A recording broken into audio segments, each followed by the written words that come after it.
Doctor साहब please मेरे भाई को बचा लीजिए। घबराइए नहीं, मैं इसीलिए तो आया हूँ। कोई दिक्कत की बात नहीं है, छोटा सा ऑपरेशन है और वो एकदम ठीक हो जाएगा। थैंक यू डॉक्टर साहब। अच्छी बदतमीज आदमी, ये क्या किया तूने? Bloody murderer! क्या हुआ डॉक्टर साहब?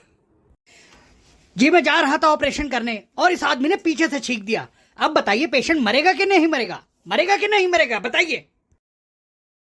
मैं नहीं जा रहा, मैं नहीं जा रहा ऑपरेशन करने। आप पुलिस को बुलाओ, इसको अंदर करवाओ, इसकी वजह से मर रहा है वो।